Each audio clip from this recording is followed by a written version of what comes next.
yatwaliddwa biwalattaka kalo si bituufu era omubaka yazzeeyo kubanga ebbanga lye lyabadde lituuse ery'okuddayo okulaba nti abasawo abakugu bamwekebejja n'okwongera ate okufuna obujjanjabi obw'enjawulo ng'abasawo bwe baalagira era njala okukakasa bannakawempe North nti omubaka waali temuva ku mulamwa tusigale ku mulamwa bamuwa myezi 3 kulaba nti awumuddemu twakatambulako omwezi gumu. Naye kigambibwa mbu nno mumuzizeewo nga n'emyezi 3 teginnaggwaako.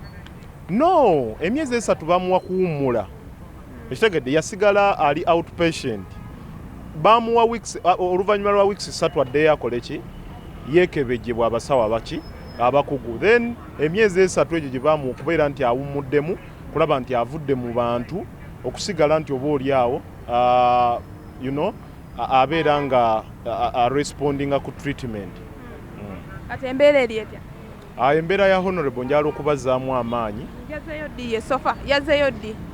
Honorable yalinnya lunaku lwa Kutaano akawungeezi era n'ayolekera eggwanga lya Kenya ku ddwaliro lya Aga Khan e Nairobi.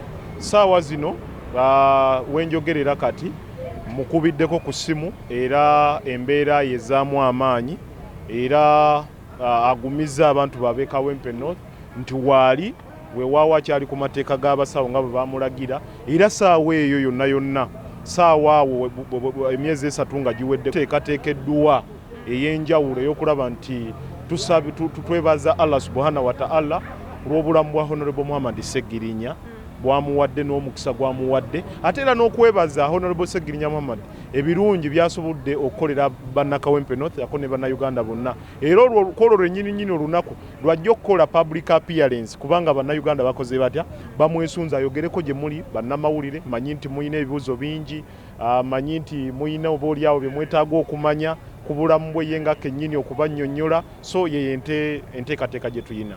Yazzeeyo olunaku olw'omukaaga lwakutaano asuubirwa kudda ddi eno? Yaddayo olunaku lwakutaano olwa wiiki eno gye tukubye emabega asuubira okudda mu wiiki eno yennyini bwe bitambula obulungi. Senga bye naaba tebitambudde bulungi era nja kuba mbategeeza kubanga nze ndiwo kubeera nti oba oliawo mbawa updates ezikwata ku Honorable Muhammad Sseggirinya Mr. Update kubanga twagala mwekuumire mu kumanya tetwagala mwekuumire mabega waabo kale wabaddewo n'abadde bazze babungeesa nti oba oliawo Mr. Update tukweka mukweke naye njagala okukikkaatiriza nti Mr. Update tetukweka mukweke. Mr. Update ali ku mateeka g'abasawo ge baamulagira nti emyezi 3 awummule era abo bennyini bekivunaanyizibwako bakama baffe abakulu b'ekibiina n'abakulu abalala b'enkizo tetugaana muntu yenna kumulambula naye omuntu okumulambula tulina amateeka ge tuteekawo oba oliawo kuba waliwo abajja n'amasimu gaabwe nga bazze kukola ki oba oliawo kulabisa nga tebaagaliza Honorable Sseggirinya oli najja n'akwata ka vidiyo oli najja n'akola ekintu kyonna abantu abafuna ebifaananyi beebo bokka ababa ab'enkizo abakkiriziddwa okugeza nga Secretary General